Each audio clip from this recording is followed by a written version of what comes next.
सात संगत जी, प्यार से कहना धान निरंकार जी।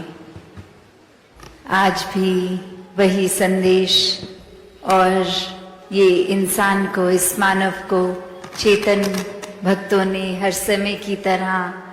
वही इशारा करते हुए कि जीते जी इस जीवन को संवार लिया जाए, इस सच्चाई को जानकर फिर हर पल इसी में गुजरान किया जाए।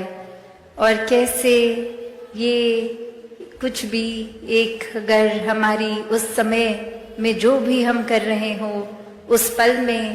तो वही बात जैसे लिविंग इन द मोमेंट की बात होती है, तो ये भक्ति भी फिर किसी समय भी जो भी कर रहे हैं वो ही अगर चीज में हम ये ध्यान डालते हैं इस निरंकार के एहसास द्वारा, तो वो कार्य भी भक्ति बन जाता है। कैसे एक जो आज भी प्रेरणा में सुना कि ये पहले विषय इस परमात्मा को जानने का है, और जब ये ब्रह्म ज्ञान द्वारा जान लेते हैं, ये विश्वास आ जाता है और ये मान लेते हैं, तो ये एक ही सच, एक ही परमात्मा जिसको देख भी लिया और इसमें यकीन भी हो गया, ये एक भाव, और उसके बाद फिर स्वाभाविक ही हो जाता है एक हो जाना। ये एकमिक अवस्था इस परमात्मा के साथ, इस परमात्मा की बनाई हर चीज के साथ। तो कैसे एक कहानी भी दासी के ध्यान में आ रही है, जहां एक इंसान होता है, वो बहुत ही श्रद्धा से किसी गुरु के पास जाते हैं और वहाँ वो ये बात कहते हैं कि एक बहुत समय से आ तो रहे हैं, आपके प्रवचन भी श्रवण कर रहे हैं, पर ये जीवन नहीं बदल पा रहे। एक जो आप बात करते हैं मध्य मार्ग की कि ये बैलेंस्ड लाइफ हो, वो हो नहीं पा रहा, क्योंकि जब हर दिन के किसी भी कार्य को करते हैं तो ध्यान उसमें चला जाता है, तो ये परमात्मा की सोच ही नहीं आती इस दिल को, इस दिमाग को। और जब परमात्मा के प्रति एक ध्यान लगा लेते हैं तो इस संसार की चीजों से ही अपना एक नाता तोड़ने का दिल करता है। फिर दिल करता है कि बस एकांत में ही रहें, कोई हमसे बात ना करे, हम किसी से बात ना कहें, एक अपने सारे कर्तव्यों को भी भूल जाएं, बस यही करते रहें। तो आप तो समझाते हैं कि कैसे ये बैलेंस रखना है कि दुनिया में जीना भी है, समाज परिवार की सेवा भी करनी है, और हर पल में परमात्मा को भी याद रखना है, और ये उपलब्धियों को भी प्राप्त करना है, मेहनत करनी है। और अब इस उपलब्धियों से इतनी सारी चीजें घर में खरीद के रखनी है, तो नजर जहां जाती है एक नई डिस्ट्रैक्शन बन जाती है। तो ये अब एक मिक होना है, ये बैलेंस बनाना है, ये तो सीख लिया, पर इस पे अब एक प्रैक्टिकली जिया नहीं जा रहा। और वहीं वो समझाते हैं गुरु कि आपके घर के आसपास आपसे सबसे नजदीक क्या दुकान है, कौन सी दुकान है, तो वो सब बताते हैं कि एक सब्जी वाले हैं, वो बस बहुत अलग अलग सब्जियां रखते हैं, और अपने तराजू में वो जो भी ग्राहक आता है बताता है कितने किलो को कितनी सब्जी चाहिए, उसको तोल कर दे देते हैं।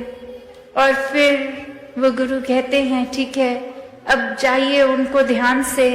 ऑब्जर्व कीजिए, ये कण कण में शिक्षा है, तो यहाँ से भी आपको शिक्षा मिलेगी, आप उनके पास जाइए। और अब वो इंसान अपने पड़ोस की ही दुकान पे पूरा दिन बैठता है, देखता है कि हो तो वही रहा है जो मुझे पहले से ही पता था, कि ग्राहक आया अपना सामान ले गया और ये दुकानदार ऐसे ही तोल कर दे रहा है। और जब वो दुकान का समय हो गया और वो रात्रि घर आने का उस दुकानदार का, वहां पे रुक के वो एक बात पूछने की कोशिश कि मेरे गुरु ने कहा है, ये शिक्षा मुझे आपसे मिलेगी कि मैं कैसे बैलेंस लाइफस्टाइल में रहूं। तो ये आपकी क्रिया, इससे आप कैसे कर रहे हैं, इसके बारे में कुछ रोशनी डालें। ये देखने में तो बहुत सिंपल काम है। तो वो इंसान समझाता है, वो दुकानदार समझाता है अब कि ये कार्य तो बस यही है कि जितने किलो का एक वजन मैंने एक तराजू में डाला, उतने किलो की ही वो सब्जी उसी दूसरे तराजू की दूसरी ओर ही रख दी। तो उससे ये बैलेंस बन जाता है, तो पता चल जाता है। और इसी से मुझे पता है कि अगर मैं 2 किलो सब्जी बेच रहा हूँ तो वो अंदाजे से नहीं है, तो मैं किसी ग्राहक को एक चीट करके उससे 4 किलो सब्जी का पैसा नहीं ले पाता। वो एक बहुत ही संतुलन बना रहता है, बहुत ट्रांसपेरेंट काम होता है। ग्राहक भी देखता है ये एक ईमानदारी से ही पैसे कमा रहा हूँ। और अब ये बात, और जो हो सकता है उस इंसान को सबकॉन्शियसली तो पता भी थी, पर ये गुरु ने भेजा था तो इतनी बारीकियों से अब समझ आया। और फिर वहीं उपस्थित होके वो अपनी बात यही रखते हैं कि अब ये प्रैक्टिकल लाइफ में ये तो देख लिया कि कैसे एक वो गुण भी अंदर आ गया कि ये धोखाधड़ी ये नहीं करनी है, और साथ ही ये बैलेंस की भी वो बात दुकानदार कर गया। तो यहाँ ये तो पता चल गया कि ये बैलेंस तो जरूरी है, और अब बस ये इम्प्लीमेंट कैसे करूं। तो आगे से वो गुरु यही समझाते हैं कि कैसे वो दुकानदार चाहे एक क्रिया रूप में, एक पूरे दिन में, एक कुछ भी, कैसे भी ग्राहक आ रहे होंगे, कोई बहुत ही जल्दी में होंगे, कोई तो ऐसे भी होंगे कि इतने धीरे धीरे एक बात कर रहे हैं, सोच रहे हैं सब्जी क्या लें, और उनके पीछे और क्यू लग रही होगी, एक लाइन लग रही होगी ग्राहकों की। और इससे देखकर कि इतनी देर लग रही है, कुछ ग्राहक वो लाइन छोड़ के किसी और सब्जी वाले पे भी जा रहे होंगे कि हमें जल्दी चाहिए, और ये दुकानदार तो इतनी देर लगा रहा है। और किस तरह से कोई बहुत ही खुशी के अवसर के लिए बहुत सारी सब्जियां लेके जाएगा, और कोई तो आकर कुछ पत्ते ही लेके चला जाएगा, कोई बहुत ही जल्दी में आएगा, एक हबचड़ी भी मचाएगा, और कोई बहुत ही एक सहज भाव में आके आराम आराम से कर लेगा। तो वो दुकानदार ये सब देख रहा है, कितने रंग देख रहा है ग्राहक के भी, पर वो तो वही कार्य सहजता में करता जा रहा है कि जिसने अपनी रिक्वायरमेंट बोली उसको उतना उतना तोल कर देकर उससे पैसे ले लिए। तो बात वही कि ये एक अपने स्वभाव को अपने ग्राहक के स्वभाव जैसा पल पल में नहीं बदल रहा, ये बहुत ही स्थिर होने की निशानी। और जो व्यक्ति इस परमात्मा को जीवन में धारण कर लेता है इस ब्रह्म ज्ञान से, तो फिर कोई भी उथल पुथल हो, कोई इरिटेशन नहीं आती, कोई भारी चीज या कोई इंसान हमारे साथ कैसा है, उस चीज पे हमारा उस तरह से बिहेव करना डिपेंड नहीं करता। कि कोई अगर जल्दी में आया तो दुकानदार ने भी उतनी ही जल्दी से नहीं दिया, उसने अपना पूरा प्रोसेस को फॉलो किया, और देर उसने उतनी ही लगाई जितनी वो किसी और ग्राहक के साथ लगाए। और वही बात संसार में रहने के लिए भी, कि कैसे एक दुनिया में हम अगर आए हैं तो फिर एक ये जहाँ संसार भी है, और ये बचपन से एक स्कूल में भी बच्चे को क्यों डालते हैं, ताकि शिक्षा ले, कुछ सपने बनाए और सपनों को फिर साकार करे, एक अपने पैशन को फॉलो करे, और फिर ये पैशन फॉलो करते करते धन दौलत भी कमाए, और ये फिर उस तरह से कामकाजी होके अपने लिए आरामदायक चीजें खरीदें, जिससे जीवन थोड़ा सा एक इजी हो जाए। तो ऐसा करना जहाँ जीवन में मुबारक है, बस बात वही आ जाती है कि सिर्फ ध्यान यही करने में है, या ये करते करते पैरेलली हर पल में उतनी प्राथमिकता अपनी स्पिरिचुअल ग्रोथ को भी दे रहे हैं। और यही वो बैलेंस है, ये अपनी मायावी जीवन और ये आध्यात्मिक जीवन का, जहाँ पे वही बात आती है जो अभी मॉडल भी कुछ दिनों पहले इधर प्रदर्शनी में भी देखा कि ये ज्ञान और कर्म रूपी पंख, ये एक पंख अगर हो कि सिर्फ एक कार्य तो कर रहे हैं, एक हम किसी वजह से प्रभु परमात्मा का नाम तो ले रहे हैं, पर परमात्मा वाकई है क्या, ये परमात्मा की प्राप्ति तो नहीं कर रहे हैं। और वहीं दूसरी ओर ये ब्रह्म ज्ञान रूप की पंख की, एक चिड़िया का एक पंख जो कर्म और दूसरी चिड़िया का ज्ञान रूपी कर्म, और अब ये ब्रह्म ज्ञान ले भी लिया है जीवन में, पर उसको जीवन में इम्प्लीमेंट प्रैक्टिकली नहीं किया जा रहा। अपने जीवन में सारे अवगुण अभी भी वहीं के वहीं रखे हैं, एक अपनी वाणी को कठोर का कठोर ही रहने दे रहे हैं, ये किसी से मधुर स्वभाव अपने अंदर नहीं ला रहे, किसी से प्यार से बात नहीं कर रहे। तो ब्रह्म ज्ञान जीवन में आने के बावजूद भी ये उड़ना कहाँ संभव होगा। वो फिर बात वही कि ऐसा पक्षी जिसके दो पंख हैं, एक ज्ञान का एक कर्म का, वो ही उड़ान भरेगा, क्योंकि ये कर्म भी है, ये जीवन में इम्प्लीमेंटेशन भी है, और ये ब्रह्म ज्ञान की विद्या, ये सबसे ऊंची दात, ये भी ये झोली आई है। तो यहाँ एक ये जो बैलेंस का उदाहरण इस कहानी में भी, तो कैसे एक सुनने में तो लगता है कि एक शायद बैलेंस अचीव करना जीवन में पॉसिबल नहीं है, क्योंकि हमारा जहाँ मन ये चंचल है, एक तरफ अगर लग जाएगा, एक अगर हमने चीज दिमाग में बांध ली तो बस उसी ट्रैक पे उसी को ही सोचता जाएगा और एक चीज की इतनी एक्सट्रीम कर देगा, एक अपनी पॉइंट ऑफ व्यू को भी इतना एक्सट्रीम हम मान लेंगे कि हमारे जैसा अच्छा कोई सोच ही नहीं सकता, एक हमारे जैसा अच्छा तो कुछ भी कोई नहीं कर सकता, कोई है ही नहीं इतना अच्छा। कहाँ हम फिर वो बैलेंस दूर दूर तक करते ही नहीं। और ये तो पता ही है, जब एक चीज की ही अति होती जाएगी तो फिर दूसरा एक बैलेंसिंग फैक्टर है ही नहीं। तो वो एक हाइट जहां तक कोई अगर ऊंचा जाता है, अगर कितनी भी पहाड़ की ऊंची चोटी पे चले जाएं, तो एक वो लास्ट फाइनल पॉइंट होगा, वो टिप होगी, उसके ऊपर तो और वो पहाड़ है ही नहीं। तो फिर अब बस एक नीचे की ओर ही जाना बाकी रह जाएगा। तो बात वही कि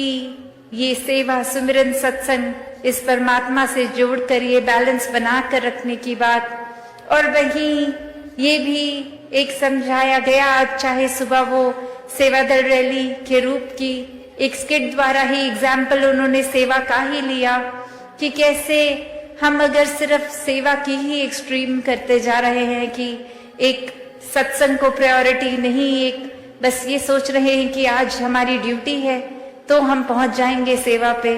क्योंकि वो एक हमें काम दिया गया है तो वो कार्य निभाना है, और मन की खुराक के लिए ये सत्संग को भी प्रायोरिटी नहीं,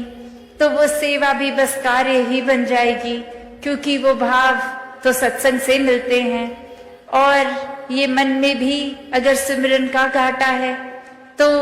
ये सेवा और सत्संग भी फिर वो एक हमारी ग्रोथ के लिए इनकम्प्लीट है। तो यहाँ ये तीन चीजों का बैलेंस है। उस तराजू में वो पंखों में तो चलो दो पंख की बात थी, यहाँ एक ये निराकार को हर समय रखकर ये सेवा, सुमिरन, सत्संग को ही इक्वली इम्पोर्टेंट बना के रखना, ऐसा बैलेंस करना। और जो ये कर लेते हैं उनके लिए फिर ये जीवन भी बहुत सहज हो जाता है, फिर कुछ एक्स्ट्रा एफर्ट नहीं लगता। हर दिन चाहे आज लगे कि ये सुबह से निकले इतने थके और आज तो घर पे कोई गेस्ट भी आने हैं, उनको भी एक अटेंड करना है, और फिर हमें किसी के घर डिनर पे उनके गेस्ट बन के जाना है, तो फिर ये पूरी दिन की एक्टिविटी इतनी ज्यादा, तो इसमें थोड़ा सा मैनेज करना, एक भागा दौड़ी लगानी, ये कैसे समय पे सब कुछ होगा, ऑर्गेनाइज करना, ऐसे थॉट्स भी इतने सहज हो जाते हैं कि जब कोई आया घर पे उसको गेस्ट ही ना माने, परिवार का ही हिस्सा माने और वो प्यार का भाव हो जाएगा, तो कुछ वो शो ऑफ करने की बात तो रही ही नहीं कि इनके आगे कुछ फ्लॉन्ट करना है। उनको वैसे ही प्यार से बिठा के खाना परोसना है और उसी प्यार से वो खाना भी बनाया जाएगा कि ये किसी को इम्प्रेस करने के लिए नहीं है, बस ये जो आ रहे हैं उनसे इतना प्यार है क्योंकि वो प्रभु के ही बनाए गए हैं। और अब जब वो बात आ जाती है तो वही प्यार से खाना बनाया गया, खिलाया गया और फिर आगे किसी और के भी घर जा रहे होंगे तो वही प्यार लेकर जाएंगे कि आप कोई बात नहीं, आप बैठिए, आपका चाहे घर है पर हम मेहमान होकर भी आप बताइए क्या लाना है, हम खुद लेके आएंगे किचन से। तो ऐसे भाव भी संतों के हो जाते हैं कि आप सारा ये थकावट अपने हिस्से लाने कि हम चाहे आपके घर मेहमान बन के आए हैं पर हम हैं तो सेवादार ही, तो जो भी है ये मिलजुल के निभा लेते हैं। तो बात वही कि कैसे इस जीवन में फिर अपने ऊपर ही है कि एक बेकार में ही हर छोटी से छोटी चीज का भी स्ट्रेस बना के रखना है, या इस परमात्मा में इतने एकमिक हो जाएं कि कौन सी चीज हो के निकल भी गई वो कुछ लगी ही नहीं बड़ी, एक बहुत ही हवा के झोंके की तरह आई और गई। और कैसे फिर ये बैलेंस भी बना रहता है कि वो काम भी सारे हो गए, वो प्यार में भक्ति में रहता हुआ मन एक अपने दोस्तों के साथ दोस्ती, समाज के प्रति भी जो कर्तव्य रहे तो कैसे वो भी बहुत बखूबी निभा लिए गए और कुछ एक्स्ट्रा खुद को भी नहीं लगा। एक जैसे एक कोई पूरे दिन अगर कुछ नहीं भी होता करने में तो भी दिल वही महसूस कर रहा था, या फिर कोई दिन जो पूरी तरह से जैम पैक्ड है कि फुर्सत ही नहीं सांस लेने की, उसमें भी ये दिल दिमाग उतने ही रिलैक्स्ड। तो बात वही कि जो वाकई ही इस परमात्मा के आश्रय रह लेते हैं वो हर पल को इतना हल्का फुल्का बना लेते हैं कि ये पता ही है कि कैसे ये परमात्मा जो कर रहा है इसी के ही एक शुक्राने भाव में रहें तो बहुत ही, चाहे उस समय हमें लगेगा कुछ ठीक है नहीं है पर ये है, चाहे हमारी नजर नहीं देख पा रही पर ये ठीक ही है, तो वो कोई हिसाब किताब हमारे आंकड़े लगाने का तो काम नहीं, ये बस परमात्मा की एग्जिस्टेंस देखकर विश्वास की बात है। और जो वाक्य ही हर पल का एक अपनी कन्वीनियंस से कि कुछ जीवन में अच्छा हुआ है तो विश्वास करेंगे और नहीं है तो विश्वास नहीं करेंगे। जब ऐसी कन्वीनियंस से ही परमात्मा को जीवन में जगह दी तो फिर तो कोई लाभ नहीं है, फिर तो वो कोई भी और चीज के साथ संसारिक कर सकते हैं। और परमात्मा को प्राप्त करके भी जब एक सब कुछ प्राप्त कर लिया तो भी नजर इतना छोटा, तंगदिली बना ली, नजरिया इतना छोटा, तो फिर इतनी बड़ी दात का भी क्या ही फायदा रहा। तो बात वही कि ये जो बैलेंस की बात है और इसी बैलेंस के साथ ये विस्तार भी होता है कि जैसे जैसे हमें फिर ये एहसास होगा कि परमात्मा को और ज्यादा अगर हमें पता है अपने अंतर्यामी हम खुद हैं कि वाकई में हमारा ध्यान, हमारा दिल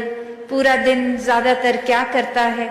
तो खुद को ही देखकर अपने अंदर वो चेंजेस लाने कि और ज्यादा कैसे स्पिरिचुअली इंक्लाइन हो सकें, वो उस तरफ अपना विस्तार करें। और कैसे हम अगर कोई कमी कर रहे हैं कि किस तरह एक संसार के लिए कुछ ऐसा अच्छा नहीं कर पा रहे, अपने लिए कुछ ऐसा अच्छा नहीं कर पा रहे, तो वहां पे भी एक विस्तार किया जाए, क्योंकि ये श्वास तो उतने ही हैं और उसी में ये एक मटेरियलिस्टिक और स्पिरिचुअल लाइफ को बैलेंस करना है, तो उसी में ही सब कुछ करना है। तो जिन्होंने ये बखूबी कर लिया वो तो अपना जीवन बहुत अच्छे से निभा गए।